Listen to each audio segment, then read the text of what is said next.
কৃষকরা পাচ্ছে না, 2.5 টাকা 3 টাকা করে তারা ফসলের দাম পাচ্ছে। ফলে কৃষকের আত্মহত্যা ইতিমধ্যেই শুরু হয়ে গেছে সারা বিভিন্ন জেলাগুলোতে। মোদির চামড়া তুলে নেব আমরা, মোদির চামড়া তুলে নেব আমরা, মোদির চামড়া তুলে নেব আমরা। বন্ধুরা, ভারত এবার বিপদে পড়েছে। ভারতের কাছ থেকে পেঁয়াজ না কেনার কারণে ভারতের কৃষকেরা না খেয়ে মরছে। তাদের পেঁয়াজ এবং আলুগুলো পচে যাচ্ছে। আপনারা দেখতে পাচ্ছেন রাস্তার মাঝখানে তারা ফেলে দিচ্ছে।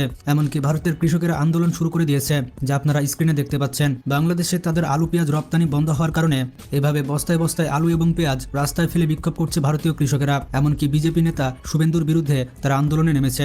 বাংলাদেশের ব্যবসায়ীরা আলু পেঁয়াজের আমদানি বন্ধ করার কারণে পথে বসার মতো অবস্থা হয়ে গিয়েছে তাদের। দেশের মধ্যে তারা পাচ্ছে না এইসব আলু পেঁয়াজের ন্যায্য দাম। আর কৃষকেরা কিভাবে রাস্তায় নেমে আন্দোলন করছে তা তো আপনারা দেখতে পাচ্ছেন। এই সকল কৃষকেরা বলছে আলু পেঁয়াজ বাংলাদেশে রপ্তানি করে তারা এসবের ন্যায্য মূল্য পেত, কিন্তু এখন বাংলাদেশে রপ্তানি বন্ধ হওয়ায় তারা এসব পণ্যের ন্যায্য মূল্য পাচ্ছে না।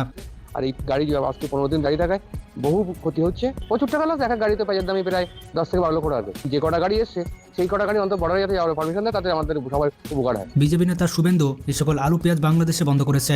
লাগাতার বন্ধ করে ওদের আলু পেঁয়াজ কি করে খায় আমরা সেটা দেখিয়ে দেব।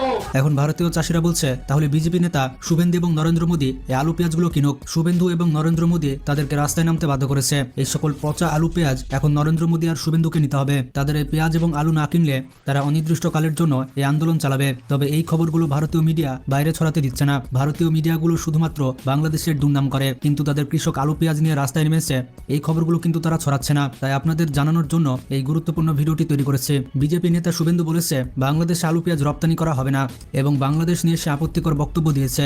আর তার উল্টাপাল্টা বক্তব্যের জন্য বাংলাদেশ এখন উত্তাল। এর জন্য বাংলাদেশিরা স্লোগান তুলেছে ভারতীয় পণ্য বয়কটের। আর বাংলাদেশের সরকার সিদ্ধান্ত নিয়েছে তারা ভারতের কোনো পণ্য আমদানি করবে না। আর এর জন্য ভারতীয় আলু এবং পেঁয়াজ রপ্তানির অভাবে বস্তা বস্তা পচে যাচ্ছে। এমনকি যে সকল আলু পেঁয়াজ বাংলাদেশের সীমান্তে ট্রাকে করে নেওয়া হয়েছে, সীমান্তে আসার পর বাংলাদেশ সরকার এই আলু পেঁয়াজগুলো নিতে রাজি হয়নি। ভারত বাংলাদেশ সীমান্তে ট্রাকে পড়ে আছে এ সকল আলু এবং পেঁয়াজ। ট্রাকের পর ট্রাক আলু এবং পেঁয়াজ পচে যাচ্ছে। আর এতে বিপাকে পড়েছে ভারতীয় ব্যবসায়ীরা। এমনকি বাংলাদেশের মানুষেরা চিকিৎসার জন্য কলকাতায় তেমন যাচ্ছে না। এতে করে কলকাতার ব্যবসায়ীদের অবস্থা খারাপ হয়ে গিয়েছে। তারা নিজেরাই বলছে যে তারা না খেয়ে মরে যাবে। মার্কেট পুরো ফাঁকা, রুম ফাঁকা, সব ফাঁকা। ইনকাম ব্যবসা একদম ফিল হয়ে গেছে। এক সেকেন্ড বসার সময় ছিল না আমাদের। এখন বসার, এই যে আমরা বসে আছি। এই যে মেইন রোড দেখছেন, এই মেইন রোডে যত লোক যেত 98% বাংলাদেশের লোক। তবে সুখবর হচ্ছে বাংলাদেশের কৃষকেরা এখন আলু পেঁয়াজ উৎপাদন করছে। ভারত থেকে পেঁয়াজ আমদানি করার তাদের কোনো প্রয়োজন নেই। বাংলাদেশ প্রচুর পরিমাণে পেঁয়াজ ভারতের কাছ থেকে আমদানি করত। আর এতে করে ভারত অনেক দাদাগিরি দেখাতো। বাংলাদেশকে কন্ট্রোল করার অন্যতম একটি মাধ্যম হয়ে উঠেছিল ভারতের পেঁয়াজ। পেঁয়াজ নামের এই অস্ত্র দিয়ে নানাভাবে বাংলাদেশকে চাপে রাখত ভারত। তারা হুটহাট করে পেঁয়াজ রপ্তানি বন্ধ করে দিত। তবে 5 আগস্ট শেখ হাসিনা পতনের পর পেঁয়াজ আমদানিতে ভারতের বিকল্প হয়ে ওঠে চায়না। এছাড়া এই তালিকায় রয়েছে পাকিস্তান এবং তুরস্ক। অন্যদিকে দেশে বিনা, নাসিক এবং 53 এবং বিপ্লব জাতের পেঁয়াজ উদ্ভাবিত হয়। আর এই পেঁয়াজগুলো সারা বছরে আবাদ করা যায়।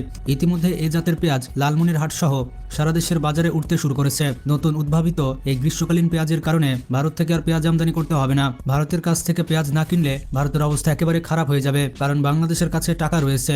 বাংলাদেশ যে কোনো দেশ থেকে পেঁয়াজ কিনতে পারে। বাংলাদেশকে পেঁয়াজের ভয় দেখিয়ে এখন নিজেই বিপাকে পড়েছে ভারত। চীন এবং পাকিস্তানের পর বাংলাদেশ সব থেকে বেশি পেঁয়াজ উৎপাদন করে থাকে। এছাড়া বাংলাদেশ প্রচুর পরিমাণে পেঁয়াজ আমদানিও করে থাকে। এই আমদানি নির্ভরতা কমাতে প্রতিনিয়ত চেষ্টা করে যাচ্ছে বাংলাদেশের কৃষকরা। উত্তরবঙ্গে গ্রীষ্মকালীন পেঁয়াজ চাষ অনেকাংশে বেড়েছে। এই নতুন পেঁয়াজের জাত আগস্ট মাস থেকে ডিসেম্বর মাস পর্যন্ত যে কোনো সময় চাষ করা যেতে পারে। বীজ রোপণ করার পর 90 থেকে 180 দিনের মধ্যে এই পেঁয়াজগুলো ঘরে তোলা যায়। প্রতি হেক্টরে 12 মেট্রিক টন পেঁয়াজ উৎপাদন হয়। এই জাতের এক একটি পেঁয়াজের ওজন 100 থেকে 150 গ্রাম হয়ে থাকে। এমনকি 8 থেকে 9টা পেঁয়াজে 1 কেজি হয়ে যায়। কৃষকরা বলছেন এত বড় পেঁয়াজ কখনোই বাংলার মাটিতে আগে দেখা যায়নি। বাংলাদেশে সারা বছর পেঁয়াজের চাহিদা হচ্ছে 24,000 মেট্রিক টন। আর বাংলাদেশ উৎপাদন করে 36,000 মেট্রিক টন। কিন্তু তারপরও বাংলাদেশকে পেঁয়াজ আমদানি করতে হয়। এখন প্রশ্নটি হচ্ছে কেনই বা বাংলাদেশকে আমদানি করতে হয়। বিশ্লেষকরা বলছেন দেশে যে পরিমাণ পেঁয়াজ উৎপাদিত হয় তার 25 থেকে 30% পেঁয়াজ যত্নের অভাবে এবং সংরক্ষণের অভাবে পচে যায়। এই 25 থেকে 30% পেঁয়াজ যথাযথভাবে সংরক্ষণ করা যায় না, যার কারণে চাহিদার থেকে বাড়তি উৎপাদনের পরও এই পেঁয়াজের ঘাটতি বাংলাদেশে থেকেই যাচ্ছে। আর এই ঘাটতি মেটানোর জন্য ভারত থেকে প্রতি বছর $20 কোটি পেঁয়াজ আমদানি করতে হতো বাংলাদেশকে। তবে বাংলাদেশকে নতুন করে আশা জাগাচ্ছে এই নতুন গ্রীষ্মকালীন পেঁয়াজ, যেটা সারা বছর চাষ করা যাবে, যার কারণে বাংলাদেশকে আলাদা করে পেঁয়াজ আমদানি করতে হবে না। আর ভারতও কথায় কথায় পেঁয়াজ নিয়ে দাদাগিরি